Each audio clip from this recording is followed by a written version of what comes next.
Oil just topped $100 a barrel for the first time in 4 years. And right now, every headline is screaming about energy stocks. Buy oil stocks. Get in before it is too late. Huge dividends. The next big rally. But here is the question nobody is asking. Should you, as a retiree, actually put your hard-earned retirement savings into energy stocks right now?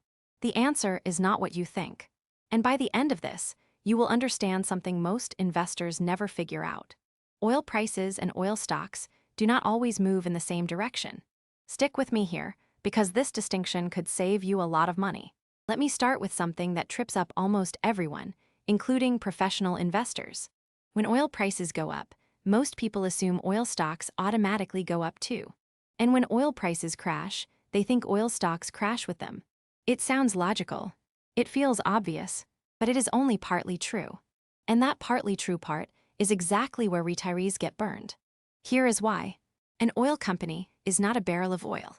It is a business with debt payments, operating costs, dividend obligations, refining margins, and a management team that can be brilliant or terrible. The price of crude oil is just one input into a very complicated equation. So when you buy an oil stock, you're not buying oil. You are buying a company that deals in oil. That difference matters enormously, especially when your financial future depends on getting this right. Let me put some numbers on this so it is crystal clear. Right now, crude oil is trading around $78 to $84 a barrel, spiking on the Iran conflict. But here is what most headlines leave out. Major forecasting agencies, including JP Morgan and the International Energy Agency, project oil prices could average somewhere around $52 to $60 per barrel later this year, because global supply is growing faster than demand. That means the price spike you're seeing right now may not last. But some energy companies have already locked in profits at higher prices through hedging contracts. Some have low enough production costs that they make money even at $50 a barrel. And some have been paying increasing dividends for 20 or 30 years straight, regardless of what oil prices did. That is the disconnect. The price at the pump and the ticker on your screen are telling two different stories. And understanding which story actually matters for your portfolio is the whole point of today's conversation. Now here is the part most people miss. Historically, stocks and oil prices have moved together about 60 to 70% of the time. That sounds like a strong connection, and it is. But that means 30 to 40% of the time, they move in completely different directions. According to research from Brookings, both stocks and oil prices often react to a common factor, which is global economic health. When the world economy is strong, people drive more, factories produce more, and demand for oil goes up. At the same time, corporate profits rise and stock prices climb. So they move together. But when oil prices spike because of a war or a supply shock, that is different. High energy costs actually hurt most businesses. They squeeze consumer budgets. They raise the cost of shipping, manufacturing, and heating. So paradoxically, an oil price spike can push the broader stock market down while energy stocks go up. And that is exactly the kind of environment we are in right now. Understanding this dynamic is critical before you make any moves with your retirement portfolio. So let me give you a practical framework for thinking about this. I call it the 3-bucket approach to energy investing in retirement. Not everyone needs to use all three, but understanding them will help you make smarter decisions. Bucket number 1 is what I call the income bucket. This is where most retirees should focus if they are interested in energy stocks at all. These are large, well-established companies with long track records of paying and increasing dividends. Think of companies like the major integrated oil producers. Some of these companies have increased their dividend every single year for 25 to 30 years or more. They have diversified operations across exploration, production, refining, transportation, and retail. That diversification means they are not entirely at the mercy of crude oil prices. When oil prices drop, their refining business often benefits because refining margins tend to improve with cheaper feedstock. The key metric to watch here is not the stock price or even the oil price. It is the dividend yield relative to the payout ratio. A company paying a 4% dividend with a payout ratio of 50% has plenty of room to maintain that dividend even if oil prices drop. A company paying a 7% dividend with a payout ratio of 90% is one bad quarter away from cutting it. Bucket number 2 is the growth bucket. This is for retirees who have some risk tolerance and want exposure to the upside if energy prices stay elevated. This includes smaller exploration and production companies, or what Wall Street calls upstream companies. These stocks move much more directly with oil prices. When crude goes up, they can double or triple in value. When crude drops, they can lose half their value in a few months. If you are 70 years old and living on a fixed income, this is almost certainly not for you. If you are 62, still working part-time, and have a diversified portfolio with plenty of safe assets, a small allocation here might make sense. But I want to be very clear. This is not something to do with money you cannot afford to lose.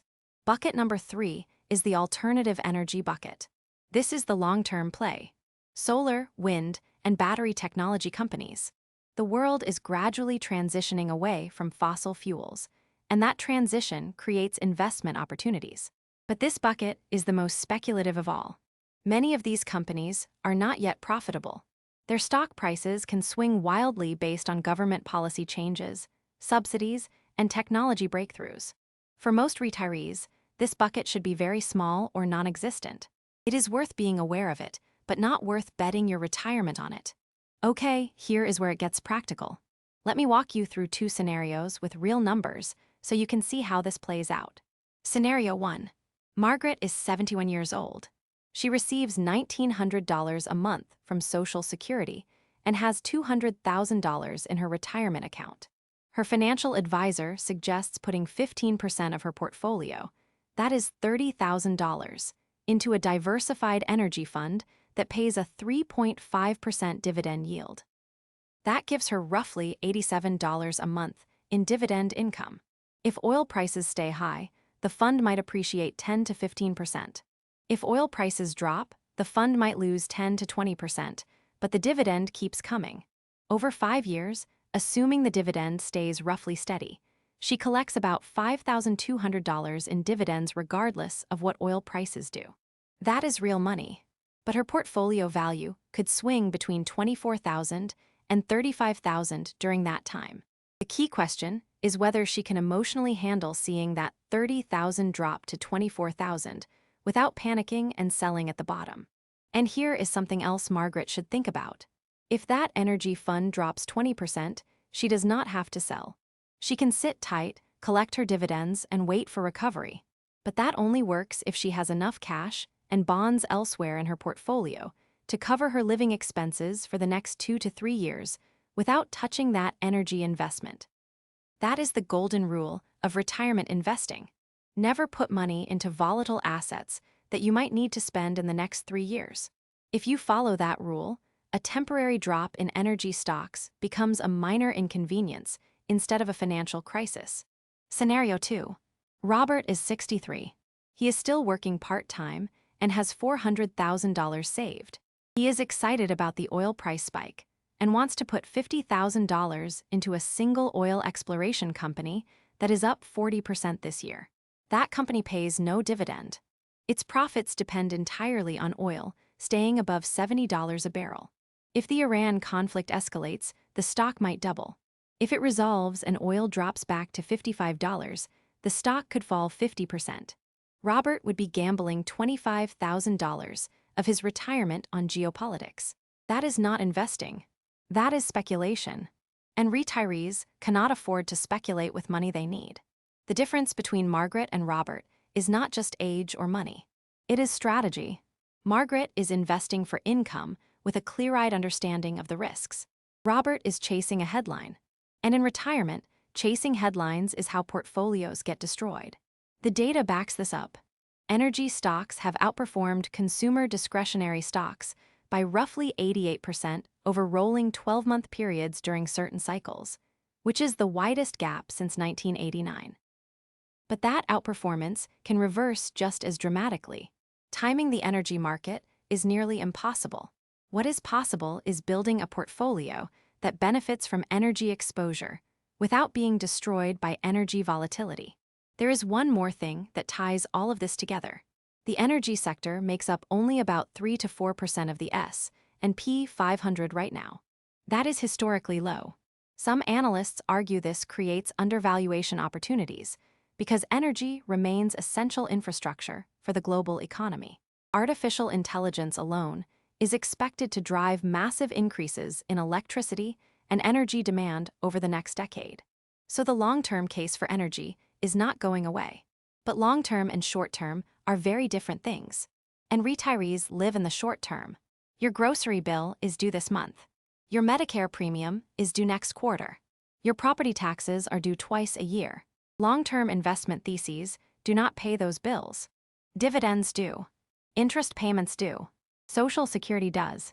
So always make sure your short-term needs are covered with safe, reliable income before you even think about adding energy stocks or any other volatile investment to your portfolio. Now here is what I want you to actually do this week if you're thinking about energy stocks. First, review your current portfolio. Check what percentage is already in energy. If you own a total stock market index fund, you already have about 3 to 4% in energy stocks. You might be more exposed than you think. Second, define your goal. Are you looking for income through dividends, or are you looking for growth through stock price appreciation? The answer changes everything about which energy investments make sense for you. Third, check the dividend history. Before buying any energy stock, look at whether the company has maintained or increased its dividend through at least 2 oil price downturns. If it has, that is a much safer bet than a company with no dividend track record. Fourth, set a limit. Financial planners generally recommend that no single sector should make up more than 10 to 15% of a retirement portfolio. If you already have energy exposure through index funds, your additional direct energy investment should account for that. Fifth, talk to a licensed financial advisor before making any changes. This is general education, not personal financial advice, and your specific situation matters enormously. Sixth, wait 24 hours before making any investment decision driven by a news headline. The market is designed to make you feel like you have to act right now. You do not. Good investment opportunities do not disappear overnight. Seventh, write down your reasons for buying before you buy. If you cannot explain in 2 sentences why an investment makes sense for your specific situation, do not make it. Now let me warn you about something that is extremely important right now. When oil prices spike and energy stocks make headlines, investment scammers come out in force. They target retirees specifically because they know you have savings and you might be looking for better returns. Watch out for unsolicited calls or emails offering guaranteed returns on oil and gas investments. Nobody can guarantee returns. Period. Be suspicious of anyone who uses phrases like exclusive opportunity, limited time only, or guaranteed 20% annual returns. Those are textbook scam phrases.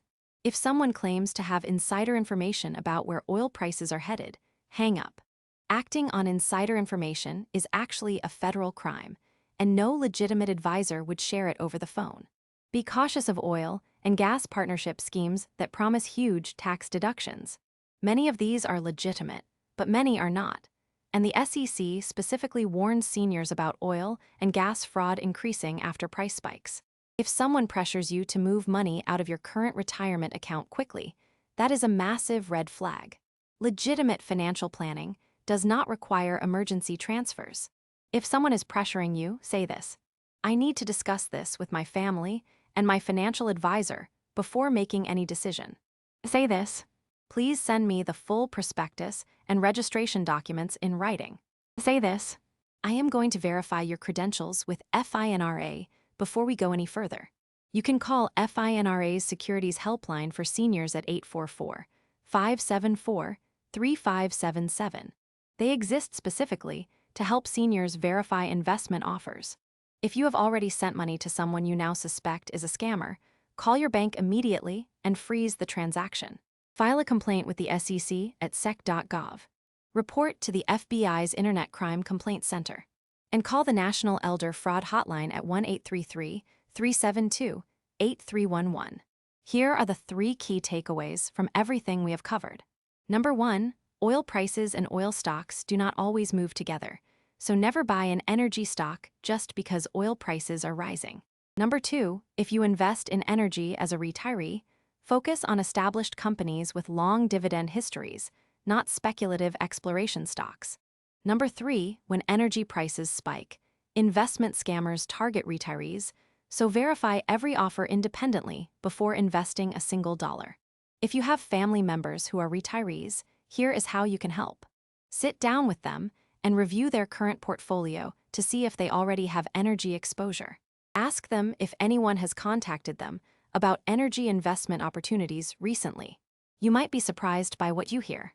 Suggest looking up any investment offer together on the SEC's Edgar database or FINRA broker check. Do not lecture or take over. Instead, ask open-ended questions like, what are you hoping this investment will do for you? Or, have you talked to your advisor about this? Those questions show respect while protecting against impulsive decisions. 2 things to avoid. Never say you are too old to be investing in stocks. That is dismissive and hurtful. And never make investment changes to their accounts without their full understanding and consent. Let me repeat those 3 key takeaways one more time because they matter. Number 1, oil prices and oil stocks do not always move together, so never buy an energy stock just because oil prices are rising. Number 2, if you invest in energy as a retiree, focus on established companies with long dividend histories, not speculative exploration stocks. Number 3, when energy prices spike, investment scammers target retirees, so verify every offer independently before investing a single dollar. Here is the core idea to take with you. The headlines want you to react. They want you to feel the urgency. Oil is surging. Buy now. Do not miss out.